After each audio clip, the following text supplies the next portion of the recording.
Jai Hind friends. Now we are going to start our next module, which is Differential Calculus 1.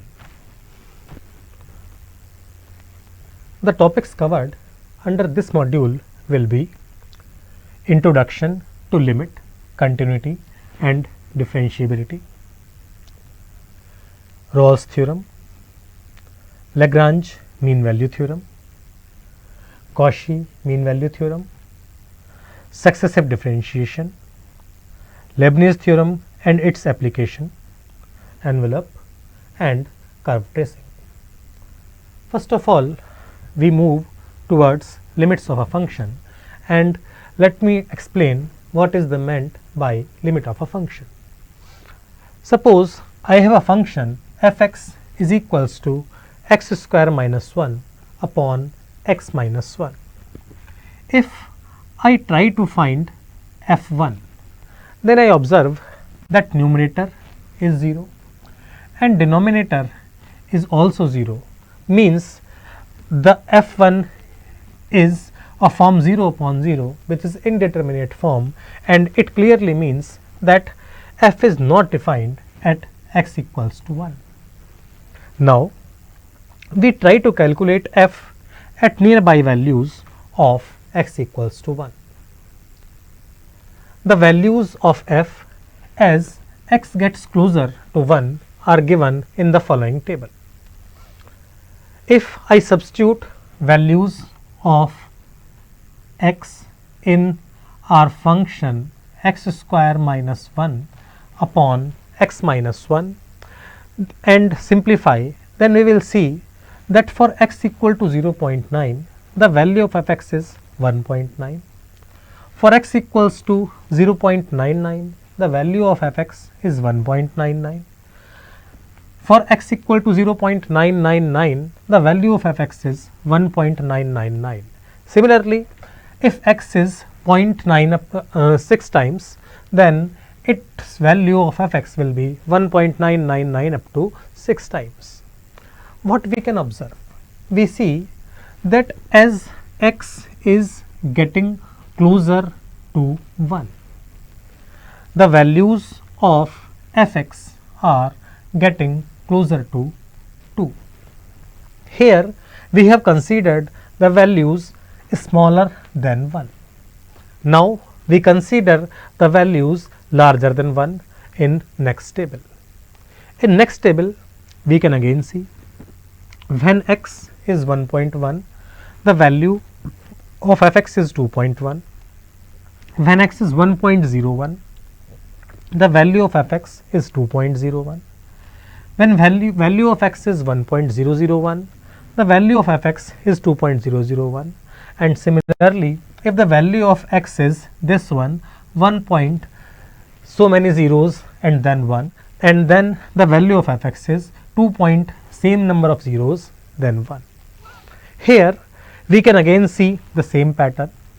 As the value of x is getting closer to 1, then the values of f(x) are getting closer to 2.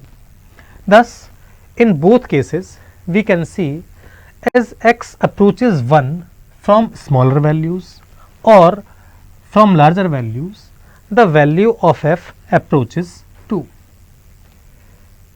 In this case, we say that limit of f as x approaches 1 is 2. Mathematically, we write limit x tends to 1 f(x) is equals to 2. In general, if a function f approaches L as x approaches a number x naught, then we write limit x tends to x naught f(x) equals to L. Thus, a limit tells us the value to which a function approaches as that function's inputs get closer and closer to some number. We can illustrate the concept of limit with the graph in the following manner. Here this is our number x naught. This is the graph of our function f. Clearly the function is not defined for x equal to x naught. But we can see that as we approach x naught either from left or from right, the value of function approach this number.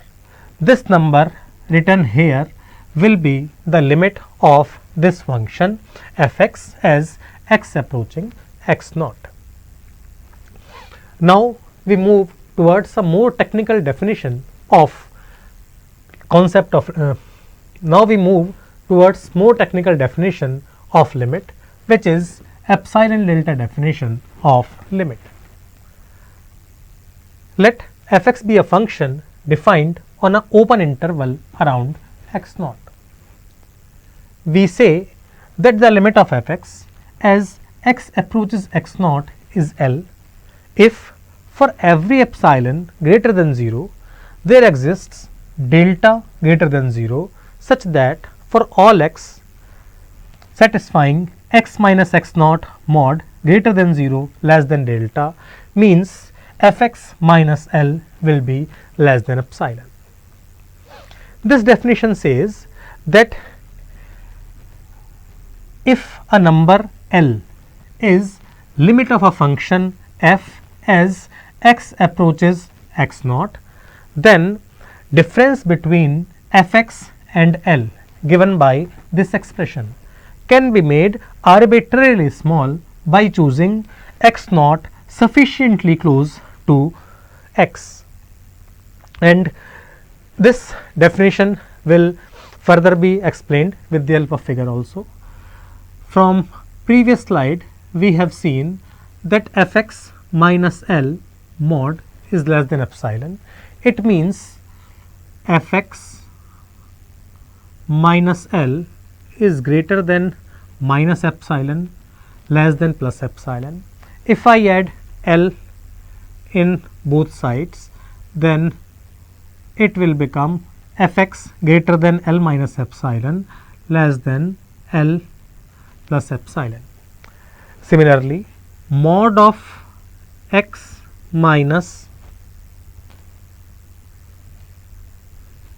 x naught less than delta means x minus x naught greater than minus delta less than plus delta, and adding x naught in every term I will obtain x naught minus delta and delta plus x naught. Limit of f(x) is L. This can be illustrated through the figure also. If the limit of a function f(x) is L as x approaching x naught, then it means here are value L. Epsilon is given a small number. This is L plus epsilon. This is L minus epsilon. Then by taking x naught in this by taking x in this interval, a small interval around x naught, we can ensure that value of f(x) lies in this small interval on y axis. Thus the difference between f(x) and L can be made arbitrarily small by taking x sufficiently close to x naught, and then we say that limit of the function as f(x) x approaches x naught, we say that limit of a function f(x) as x approaches x naught is L. Now we move towards next concept, which is the concept of continuity. A function is continuous when its graph is a single unbroken curve. This is intuitive definition of continuity. Mathematically, a function f(x) is said to be continuous at a point x naught if limit x tends to x naught f(x) is equals to f(x) naught. Graphically, continuity can be illustrated through this figure. This is graph of our function. We are talking at continuity at this point x naught. L is the value of limit of a function. Here the limit of f(x) as x approaching x naught must be equal to f(x naught), means in continuity the function must be defined at that point and the value of the function should be equal to the value of limit of the function. Now we can also give epsilon delta definition of continuity as we have done in case of limits. Let f(x) be a function defined on an open interval around x naught and at x naught as well. We say that the function f(x) is continuous at x equal to x naught if for every epsilon greater than 0 there exists delta greater than 0 such that for all x satisfying x minus x naught less than delta, f(x) minus f(x) naught will be less than epsilon. The similar definition in terms of epsilon and delta we have also given for limits, and here we are again giving similar definition for continuity, but there is minute difference. First of all, when we were talking about definition of limit, then the function may be undefined at x naught, but for continuity the function must be well defined at x naught. There is one difference. Second term, in definition of limit, this was capital L, because for limit there is no necessity that f(x) naught is defined, but for continuity the value of function at x naught must be given, must be defined, and therefore this L is replaced by f(x) naught here. Also in terms of limit there was a sign greater than 0. It means this x naught may not be equal to x for any x, but in continuity this greater than sign is removed, and therefore it ensures that x will be x naught as well. Now we move towards next idea, which is idea of differentiability at a point. A real valued function f is called differentiable at x naught if limit x tends to x naught f(x) minus f(x) naught upon x minus x naught exists. The value of this limit is called derivative of f at x equal to x naught, and it is denoted by this symbol f dash x naught. Now we understand what is the geometrical meaning of derivative of a function. We have seen in previous slide that derivative of a function at x equal to x naught is given by this formula. Geometrically, if y equal to f(x) is the graph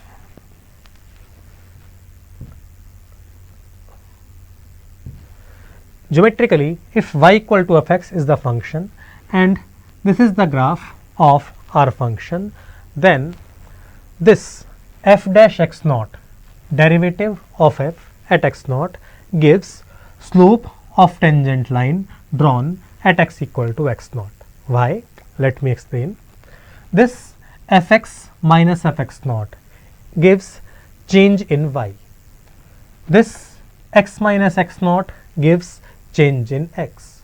So change in y over change in x becomes delta y over delta x, and this is nothing but slope of the chord.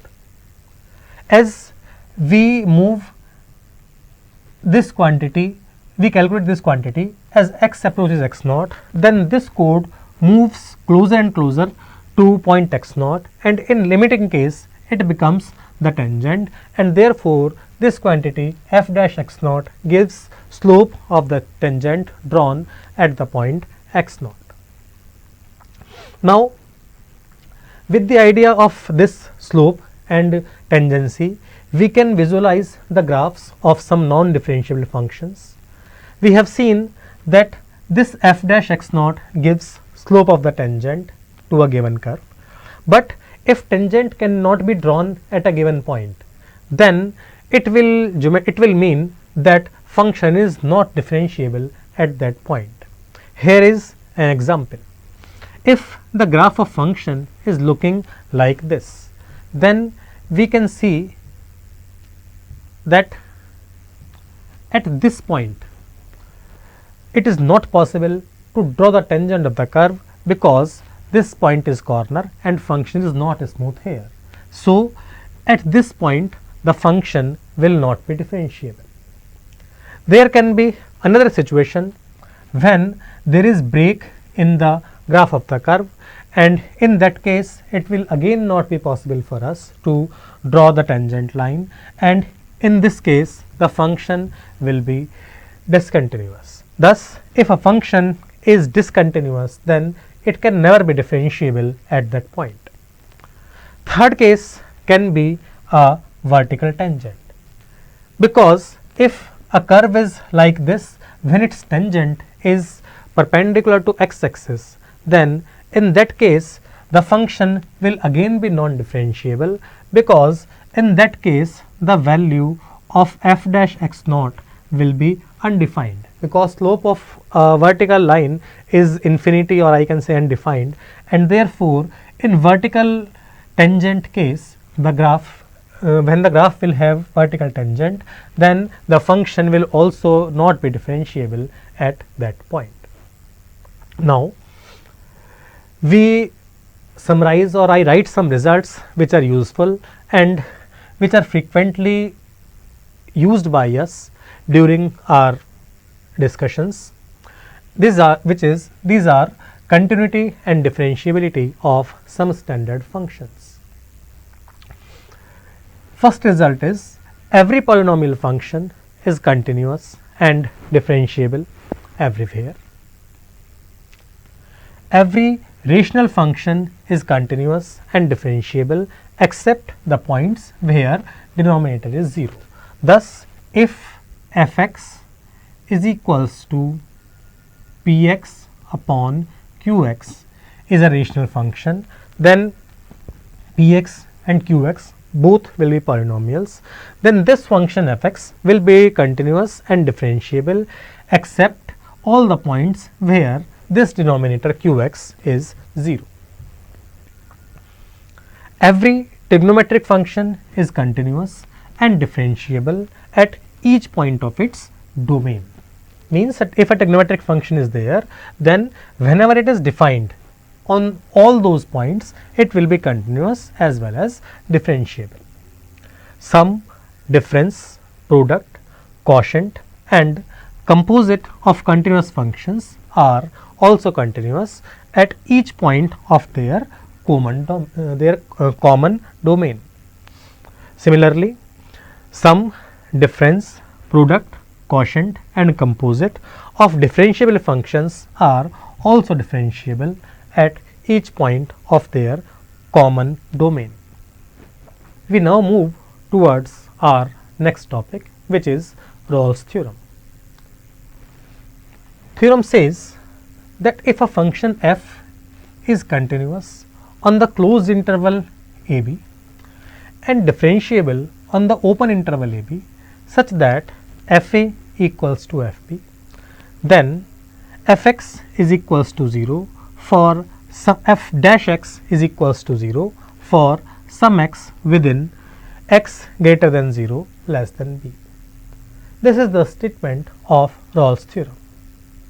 Theorem says that if a function satisfies three conditions, one is continuity in closed interval, differentiability in open interval and fa equal to fp, then there must exist a value of x in open interval at which derivative of function is 0.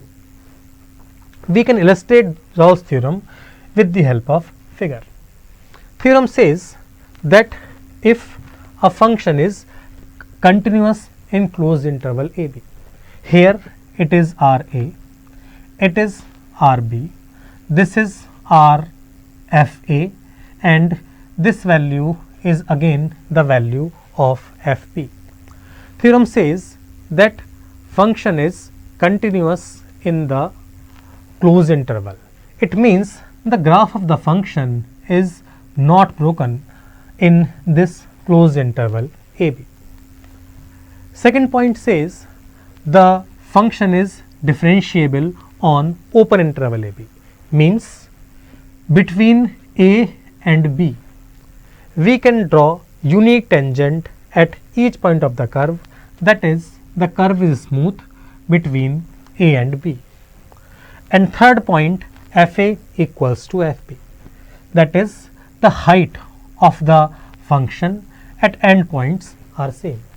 If these three conditions are satisfied, then there will be at least one value of x for which f dash x equals to 0, means tangent of the curve is parallel to x axis. Whenever any function, any graph is satisfying these three conditions, then at least one point will be there at which the tangent of curve is parallel to x axis. Now we verify this theorem with the help of example. Example says verify Rolle's theorem for the function f(x) is equals to x square minus 6x plus 8 in the interval 2, 4. This function f(x) is equals to x square minus 6x plus 8 is given, and we want to verify Rolle's theorem for this function. Before verifying Rolle's theorem, we first check whether the theorem is applicable for this function and interval or not, and therefore we need to first check whether the conditions of Rolle's theorem are satisfied. The first condition is the function should be continuous in closed interval AB. The function is x square minus 6x plus 8. We know that this function x square minus 6x plus 8 is a polynomial function, and polynomial functions are always continuous and differentiable for every finite interval, and therefore f(x) is equals to x square minus 6x plus 8 will also be continuous and differentiable in required intervals. So I mention here f(x) is polynomial.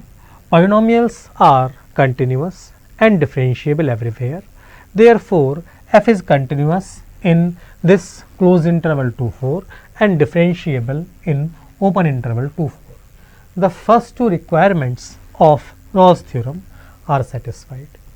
Now we move towards next condition. The next condition was FA equals FB. Here this 2 is the value of A, 4 is the value of B. So we calculate FA and FB. FA means F2. F2, when I substitute x equals to 2 in this expression, I calculate F2 equals to 0. Now I calculate F4. When I calculate F4 from this expression, I again get 0, means F2 equals to F4. Hence all three conditions of Rolle's theorem are satisfied. Now when all three conditions of Rolle's theorem are satisfied for this function, then we should be able to get a value of x for which f dash x is 0, and that value must lie in this open interval 2, 4. Let me try. So I substitute f dash x equals to 0. F dash x equals to 0 gives 2x minus 6 equals to 0, because this value x square minus 6x plus 8 was our f(x). Differentiating it, I obtain 2x minus 6 equals to 0, and it gives 2x equals to 6, which gives x equals to 3. Clearly x equal to 3 lies between 2 and 4, means the value of x at which f dash x equal to 0 is satisfied lies in this open interval. Hence the Rolle's theorem is verified. Let me sum up once again. This function was given. We were trying to verify Rolle's theorem for this interval. First of all, I checked whether the all three conditions required for applicability of Rolle's theorem are there or not. Here this fx was polynomial, so it was continuous and differentiable everywhere. Then I calculated f2 and f4. Both of these were equal, and it means all conditions of Rolle's theorem are satisfied. Then according to Rolle's theorem, there must exist a value of x satisfying f dash x equals to 0. I equated f dash x to 0. F dash x was this value, and simplifying this I obtained x equals to 3, and x equals to 3 lies in this interval 2 4, and therefore the Rolle's theorem is satisfied. Thus, in this video we have discussed what is concept of limit. We have understood the epsilon delta definition of limit, and then we moved towards continuity. We have seen that a function is continuous if the graph of the function is unbroken. This was intuitive definition of continuity.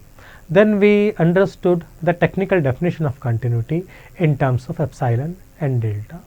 We have also noticed the difference between definition of limit and definition of continuity. Then we moved towards differentiability. In differentiability, we have seen that a function is differentiable if its graph has a tangent at a particular point. Then we have taken the graphs of some non-differentiable functions. Then we studied some standard functions which are differentiable and continuous. And finally, we understood what is Rolle's theorem, and we verified this theorem for a given function. Now we are going to stop. In next video, we will continue with Lagrange mean value theorem and Cauchy mean value theorem. Thank you.